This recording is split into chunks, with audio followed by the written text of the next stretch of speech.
तुम आगे बढ़ो।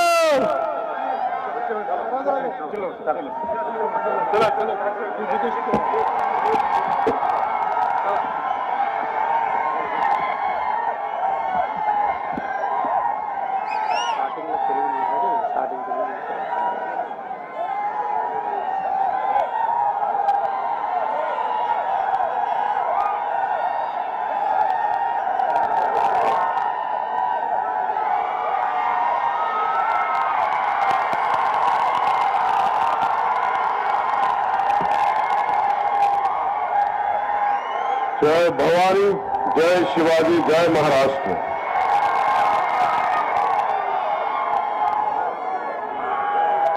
छत्रपती शिवाजी महाराजांची भूमी, संतांची भूमी, वीरांची भूमी म्हणजेच महाराष्ट्र। या भूमीतल्या छत्रपती शिवाजी महाराजांना, संतांना, वीरांना नमन। आणि माझ्या लाडक्या बहिणींना, लाडक्या भावांना प्रेमपूर्वक नमस्कार।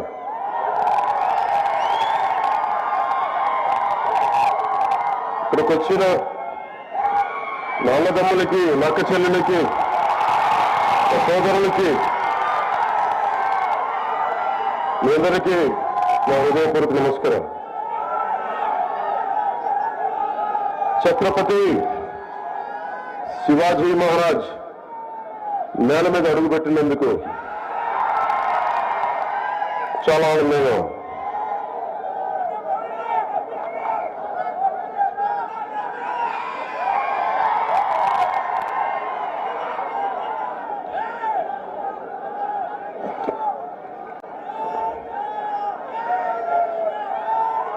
ఈ ఛత్రపతి శివాజీ పుట్టిన నేల,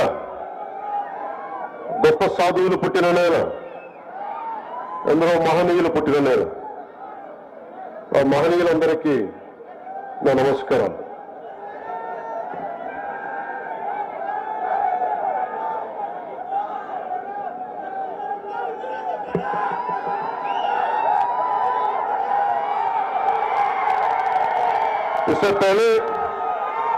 इससे पहले कि मैं कुछ बोलूं, मैं आप सबसे क्षमा चाहता हूं। मैं मराठी बोलने का प्रयास कर रहा हूं क्योंकि मैं इस भाषा का सम्मान करता हूं, पर उच्चारण में कोई गलती हो जाए तो उसके लिए मैं क्षमा प्रार्थी हूं। मी मराठी बोलताना चुकलो,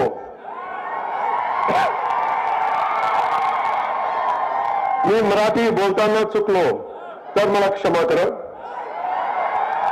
पांडुरंगाच्या वारीची परंपरा असणाऱ्या या महाराष्ट्रात मला प्रचार वारीसाठी नेता आलं, याचे मला आनंद आहे।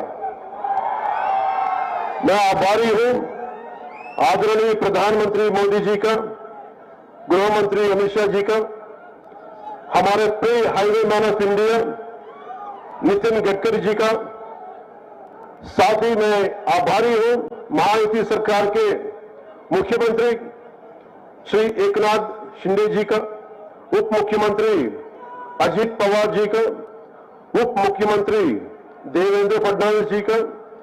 साथ ही मैं आभार व्यक्त करता हूं मंच पे आसीन श्री अशोक चौहान जी को, श्री सत्यकुमार यादव जी को, श्री अजीत गोपचरे,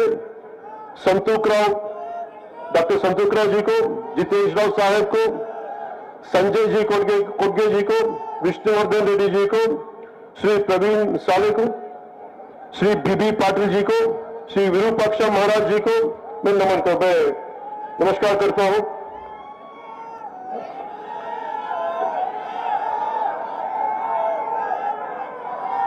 मैं यहां सिर्फ वोट मांगने नहीं आया।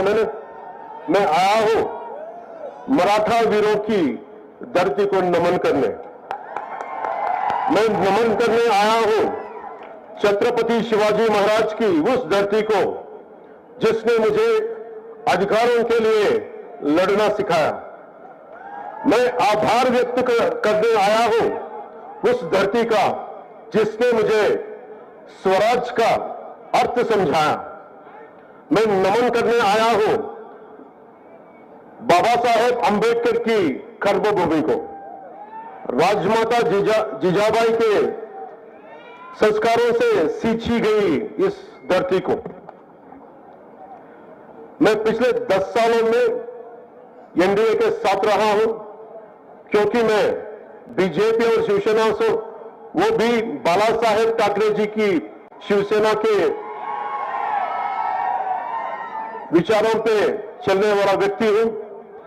शिवसेना और जनसेना दोनों ही सनातन की, शिवसेना और जनसेना दोनों ही सनातन की रक्षा के लिए समर्पित सेनाएं हैं। मुझे बाला साहेब जी से मिलने का सौभाग्य नहीं मिला, पर मुझे अन्याय के खिलाफ लड़ने और डटी रहने की प्रेरणा उन्हें से मिली है।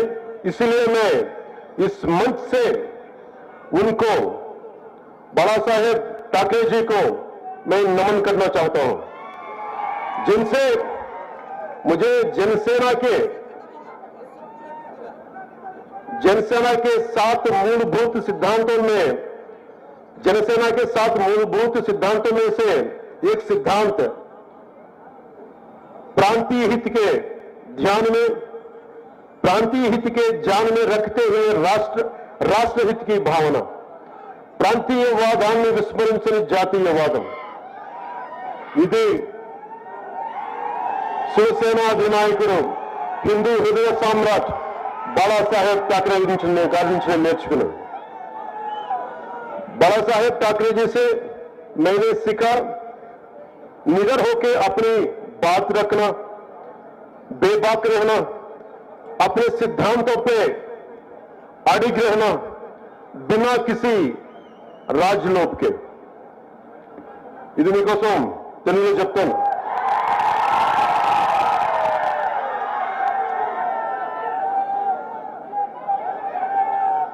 నేను కేవలం ఓట్లు వేయమని అడగడానికి రాలేదు। ఎందరో మహనీయులు పుట్టిన ఈ మహారాష్ట్ర నేలపై నాకున్న గౌరవాన్ని తెలుపడానికి వచ్చాను। ఛత్రపతి శివాజీ పుట్టిన నేల, మన హక్కుల కోసం పోరాడటం నేర్పిన నేల, అలాంటి నేలపై నాకున్న గౌరవాన్ని తెలపడానికి వచ్చాను। స్వరాజ్యం అనే పదానికి అర్థం తెలిపిన గొప్ప నేలపై నాకున్న గౌరవాన్ని తెలియజేయడానికి వచ్చాను। బాబాసాహెబ్ అంబేద్కర్ కర్మభూమిగా నిలిచిన ఈ గొప్ప నేలపై నాకున్న గౌరవాన్ని తెలపడానికి వచ్చాను। రాజమాత జిజాబాయి నేర్పిన విలువలతో నిండిన ఈ గొప్ప నేలకు మనస్ఫూర్తిగా నమస్కరించడానికి వచ్చాను।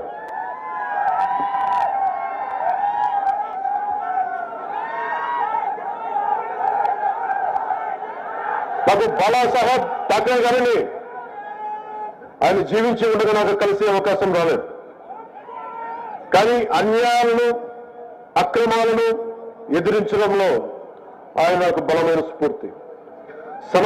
సనాతన ధర్మాన్ని ఏమాత్రం భయపడకుండా పరిరక్షించడంలో బాలాసాహెబ్ ఠాకరే గారు నాకు స్ఫూర్తి। జనసేన 7 సిద్ధాంతాల్లో ఒకటైన ప్రాంతీయతను విస్మరించిన జాతీయవాదం అనే సిద్ధాంతానికి బాలాసాహెబ్ ఠాకరే గారే స్ఫూర్తి। అలాంటి బాలాసాహెబ్ ఠాకరే గారికి నా వందనాలు। ఏ విషయాన్నైనా ధైర్యంగా చెప్పడం, బాలాసాహెబ్ గారి దగ్గర నుంచి నేర్చుకోవాల్సింది ఏ విషయాన్నైనా ధైర్యంగా చెప్పడం, నిర్మోహమాటంగా నిక్కచ్చిగా ఉండడం, అధికారంతో సంబంధం లేకుండా మన సిద్ధాంతాలకు బలంగా కట్టుబడి ఉండటం బాలాసాహెబ్ ఠాకరే గారి నుంచి నేర్చుకున్నాం।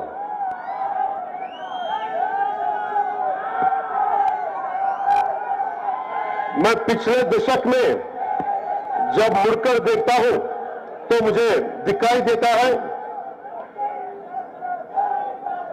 आर्टिकल 370 के बाद का कश्मीर, राम मंदिर से शोभायमान अयोध्या, विश्व पटल पर चमकता हमारा तिरंगा भारत के हर कोने को जोड़ते हाईवेज, हर गांव में पहुंची सड़क, एनडीए सरकार के 25 करोड़ भारतीयों को गरीबी से उबारा है। एनडीए सरकार ने इन 10 वर्षों में 4 करोड़ किसानों को फसल बीमा योजना का लाभ दिया। एनडीए सरकार ने लगभग 12 करोड़ का लाभ दिया प्रधानमंत्री किसान योजना में। कुल 30 करोड़ के मुद्रा योजना का लाभ दिया हमारी बहनों को। पिछले 10 सालों में हमारे highway man of India Shri Nitin Gadkari ji ने इस देश को 11,000 किलोमीटर के नेशनल हाईवे दिए हैं।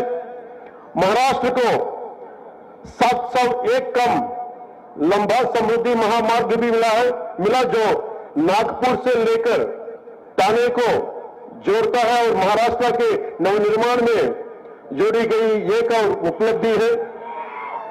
ऐसे न जाने कितने कार्य किए गए हैं और किए जा रहे हैं जो महाराष्ट्र को 2038 तक $1 ट्रिलियन की आर्थिक व्यवस्था बनाएंगे और महाराष्ट्र भारत को $5 ट्रिलियन के साथ विश्व की तीसरी सबसे बड़ी अर्थव्यवस्था बनने में महत्वपूर्ण योगदान देगा।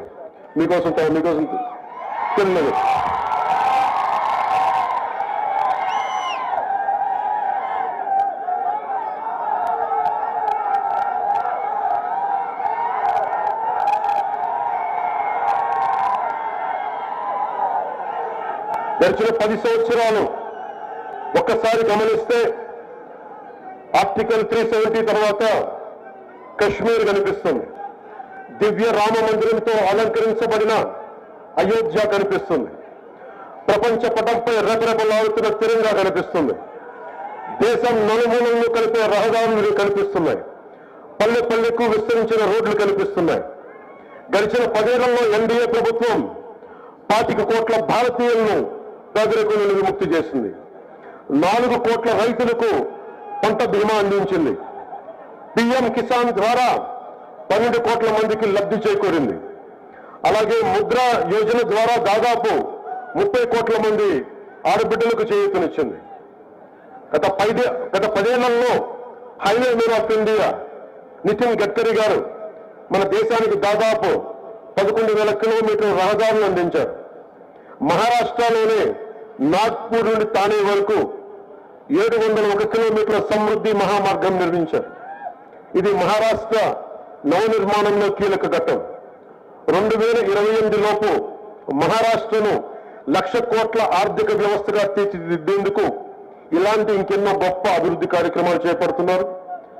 భారతదేశాన్ని 5 లక్షల ట్రిలియన్ల జీడీపీతో ప్రపంచంలోనే 3వ అతిపెద్ద ఆర్థిక వ్యవస్థగా మార్చడంలో మహారాష్ట్ర కీలక పాత్ర పోషించబోతుంది. ఇలాంటి తరుణంలో మన డేగ్లూర్ నియోజకవర్గ అభివృద్ధి చాలా కీలకం.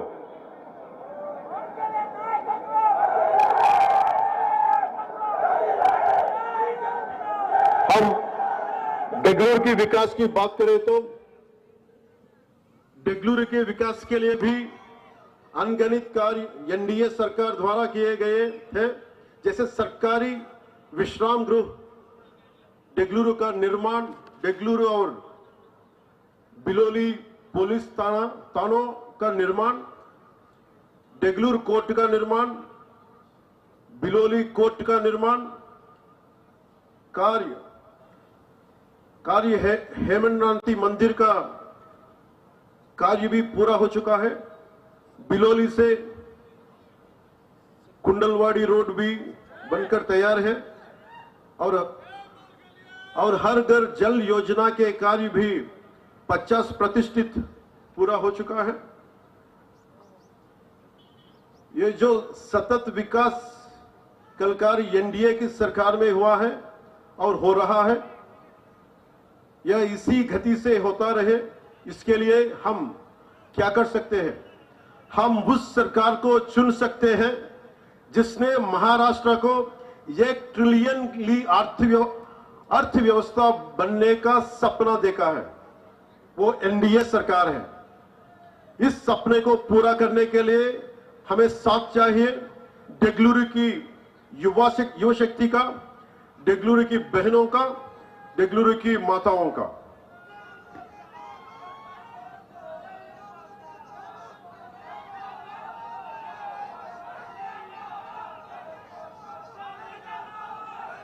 देगलूर నియోజకవర్గంలో ఎన్డీఏ ప్రభుత్వం ఎన్నో అభివృద్ధి కార్యక్రమాలు చేసింది। ఎన్డీఏ ప్రభుత్వంలో ప్రభుత్వ విశ్రాంతి గృహం, దేగలూర్ బిలోలి పోలీస్ స్టేషన్ నిర్మాణం, దేగలూర్ కోర్టు నిర్మాణం, బిలోలి కోర్టు నిర్మాణం, హేమంత్ పంతి ఆలయ నిర్మాణం, కుందల్వాడి నుండి బిలోలి రోడ్డు మార్గం కూడా నిర్మాణం పూర్తయింది। అలాగే హర్ ఘర్ జల్ యోజన పథకం కింద 50% పనులు పూర్తయ్యాయి। దేగలూర్ నియోజకవర్గంలో ఇదే వేగంతో అభివృద్ధి కొనసాగాలంటే మనం ఏం చేయాలి? మహారాష్ట్రను 1,00,000 కోట్ల ఆర్థిక వ్యవస్థగా మార్చాలని సంకల్పంతో ఉన్న ప్రభుత్వాన్ని ఎన్నుకోవాలి। ఈ కల సాకారం కావాలంటే ఎన్డీఏకు ఇక్కడున్న యువత, దేగలూర్ యువత, దేగలూర్ ఆడబిడ్డల మద్దతు, దేగలూర్ ప్రజల సహకారం కావాలి।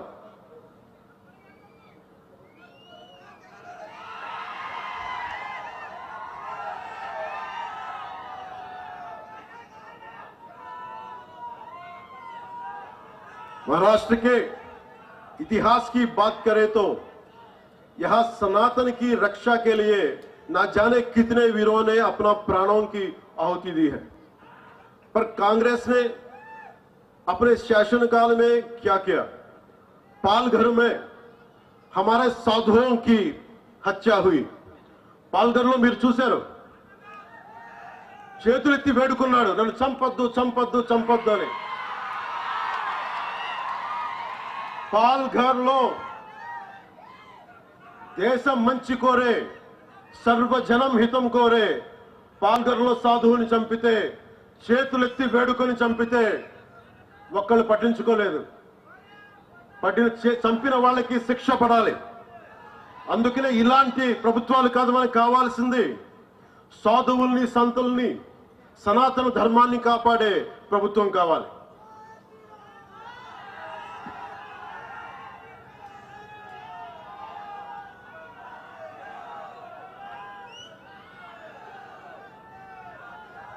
आपको याद है पालघर में हमारे साधुओं को कैसी हत्या हुई? और विशालगढ़ के ऐतिहासिक किले पर, మీకు విశాల్గఢ్ కిల్లా తెలుసు కదా మీకు, అది అన్యాక్రాంతం అయిపోయింది। ఆక్రమణదారులు దాన్ని కైవసం చేసుకున్నారు। శివాజీ పోరాడింది వీరి మీదే, కానీ ఈ రోజున మళ్ళీ ఇంకోసారి పోరాటం చేయాల్సిన పరిస్థితి। और विशालगढ़ के ऐतिहासिक किले पर अतिक्रमण हुआ और यह मुद्दा धर्म से नहीं जुड़ा, बल्कि शासन की लापरवाही और एक वर्ग विशेष को नाराज ना करने की आदत के कारण पैदा हुआ समस्या है। अधिकारियों ने इसकी सुरक्षा क्यों नहीं की? मराठों द्वारा बनाए गए दुर्ग केवल वास्तुकला के नमूने नहीं है, बल्कि भारत के संरक्षक, सनातन धर्म के संरक्षक है। इन किलों ने न जाने कितने सालों तक आक्रमणकारियों के और न केवल महाराष्ट्र के लिए बल्कि समूचे दक्षिण भारत के बीच हिमालय की तरह खड़े रहे और हमारे लाखों मंदिरों की रक्षा की।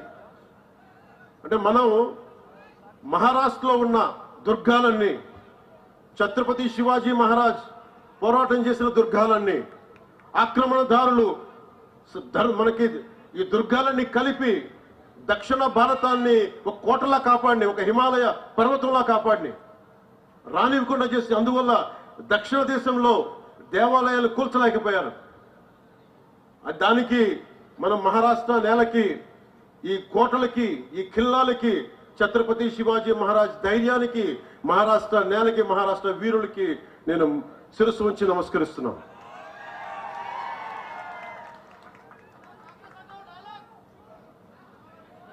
सोचिए, अगर ये किले नहीं होते तो हम हमारे हजारों मंदिरों की क्या स्थिति होती, तमिलनाडु में क्या होता, आंध्रा के मंदिरों की क्या स्थिति होती। जरा सोचिए, आज बाला साहेब होते तो क्या सोचते। बाला साहेब ठाकरे जी चाहते थे एकजुट भारत, एकजुट भारत, నిలబడి ఉన్న భారతం, కలిసికట్టుగా ఉన్న భారతం. అంతే. బాలాసాహెబ్ ఠాకరే కోరుకున్నది కలిసికట్టుగా ఉన్న భారతం, ఒక్క భారతం, ధైర్యంతో కూడిన భారతం, పౌరుషంతో ఉన్న భారతం, సాహసంతో ఉన్న భారతం. बाला साहेब ठाकरे जी चाहते हैं एकजुट भारत, जिसे मोदी जी पूरा कर रहे हैं. वो चाहते थे राम मंदिर, जिसे एनडीए ने पूरा करके दिखाया. उनकी हर इच्छा को पूरा करने में लगी है एनडीए सरकार. शिवरायांनी सांगितले होते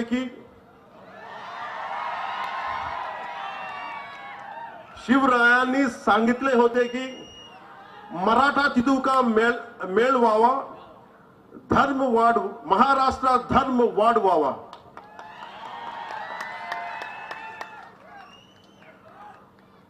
अब ये महाराष्ट्र की जनता निर्णय लेगी कि हम बटना है और कमजोर होना है. మనం విడిపోవాలా, బలహీనులు అవ్వాలా, या जुड़ना है और मजबूत बनना है. हम बटना है और अपने अस्तित्व को खतरे में डालना है, या जुड़ना है और उज्जवल भविष्य बनना है.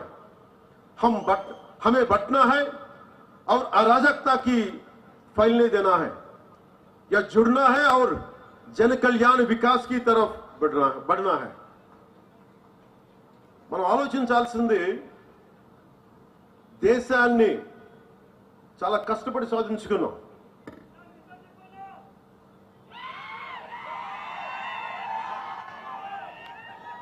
మన దేశాన్ని రక్షించుకోవడంలో నిర్ణయం మీ చేతుల్లో. విడిపోయి బలహీనపడదామా లేదా కలిసి బలంగా నిలబడదామా? విడిపోయి మన అస్తిత్వాన్ని ప్రమాదంలో నెట్టేద్దామా లేదా కలిసి బంగారు భవిష్యత్తు నిర్మించుకుందామా? విడిపోయి అరాచకత్వాన్ని స్థానం కల్పిద్దామా లేక కలిసి అభివృద్ధి సంక్షేమం వైపు ప్రజలు నడిపిద్దామా?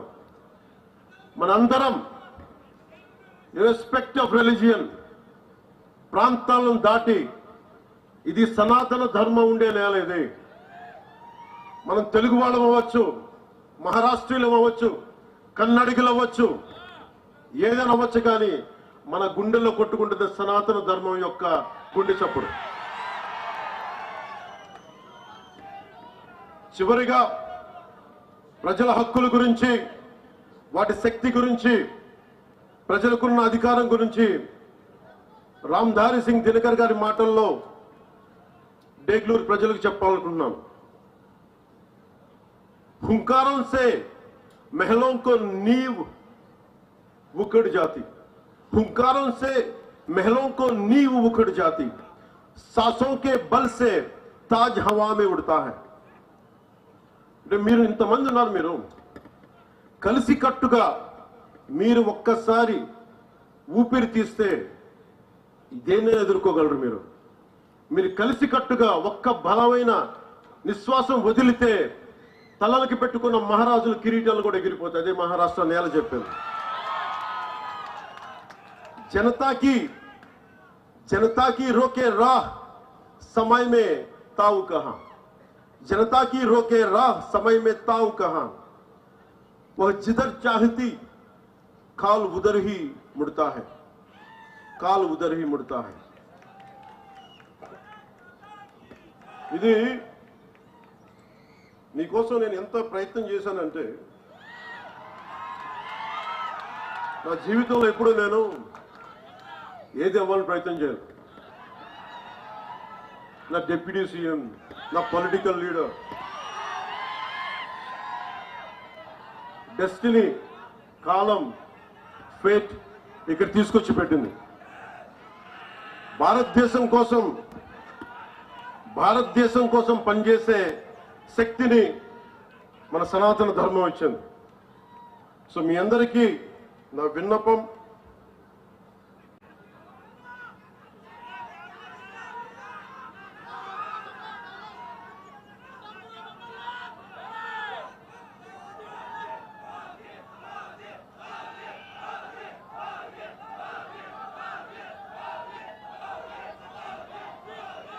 ఓజీ గురించి చెప్తాం.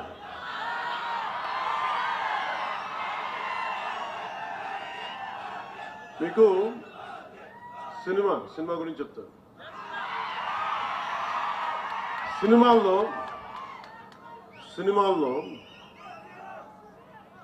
పోరాటం చేయడం, గొడవ పెట్టడం ఈజీ. నిజ జీవితంలో గొడవ పెట్టుకోవడం, ధర్మం కోసం గొడవ పెట్టుకోవడం, ధర్మం కోసం నిలబడటం చాలా కష్టం. మీరు ఈరోజు మీటింగ్కి విని వెళ్ళిపోతున్నారు.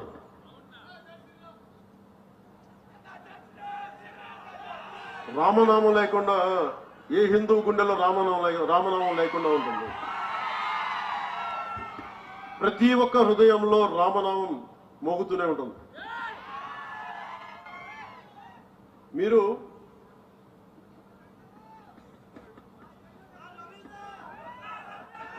ఇందాక చెప్పిన రామ్ధారి సింగ్ దినకర్ గారిది ఆయన చెప్పేది, మనందరి శక్తి లేదనుకుంటారు.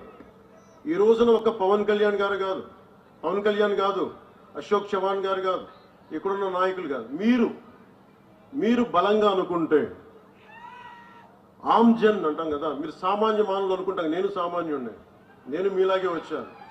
నా దేశం కోసం నిలబడాలి, మన సనాతన ధర్మం కోసం నిలబడాలి, పోరాడాలి. అది ఇక్కడ తీసుకొచ్చింది. సో రామ్ధారి సింగ్ దినకర్ గారు చెప్పింది,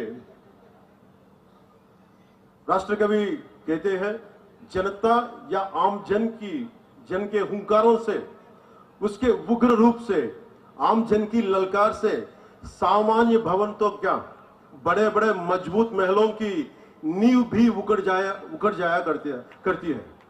जनता में इतनी अधिक शक्ति निहित होती है कि उसके सांसों की तेजी से राज सत्ता के मुकुट हवाओं में ఊడిగయా కడితే. మీరు నిజంగా ఒక్కసారి మీరు ఎంత నిద్రాణమైన శక్తి ఉందంటే, మీరు బయటికి వస్తే మహామహులు పెట్టుకుని ఈ దేశాన్ని విచ్ఛిన్నం చేద్దామని హైదరాబాద్ నుంచి వచ్చే 15 నిమిషాలు ఇవ్వండి, హమ్కో 15 మినిట్ దీజే, అలాంటి వాళ్ళందరికీ కూడా వాళ్ళు హైదరాబాద్ నుంచి వచ్చి, ఓల్డ్ సిటీ నుంచి వచ్చి ఇక్కడ చెప్తా ఉంటారు కథలు.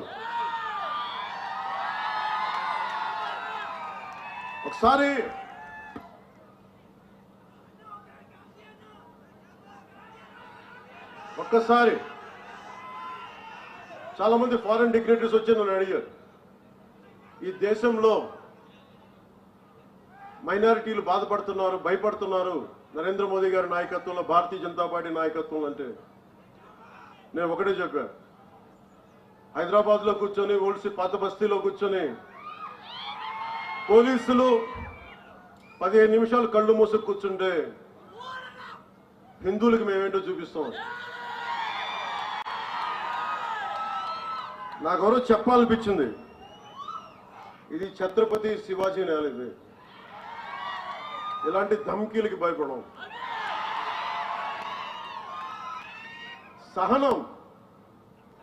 సహనం పిరికితనం కాదు, సహనం మంచితనం.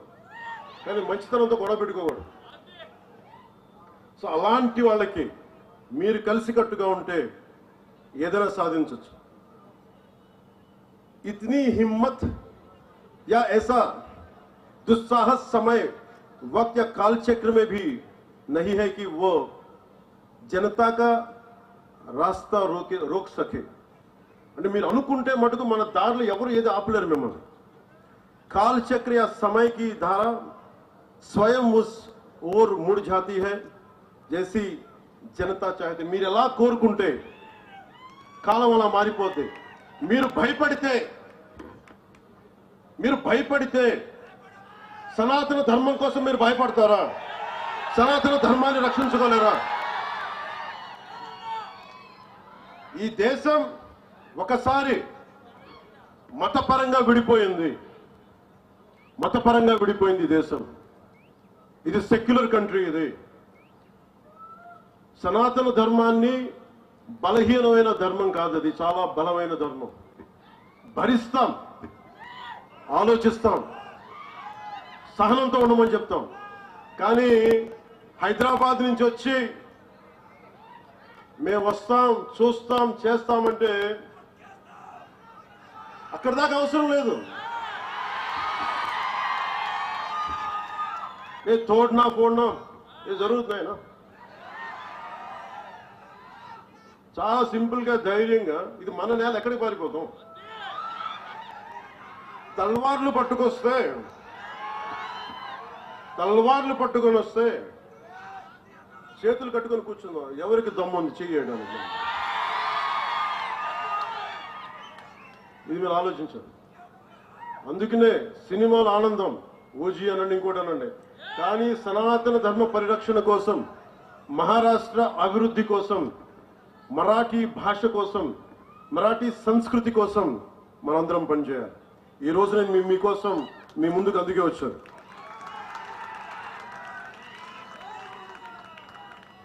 సో నాతో పాటు శ్రీ అజిత్ గోప్చడే, మాన్యవర్ శ్రీ అజిత్, డాక్టర్ అజిత్ గోప్చడే, అలాగే నాందేడ్ లోక్సభ సీట్ నుంచి డాక్టర్ సంతూక్రావ్ హంబర్డేజీ వారు పోటీ చేస్తున్నారు.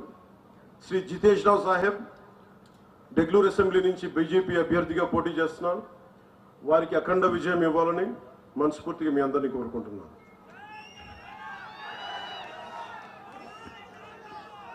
సో ఎలా ముగిద్దాం సభని?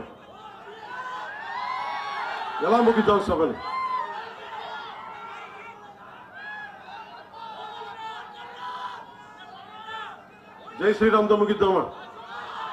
భారత్ మాతాకితో ముగిద్దామా? దేంతో ముగిద్దాం?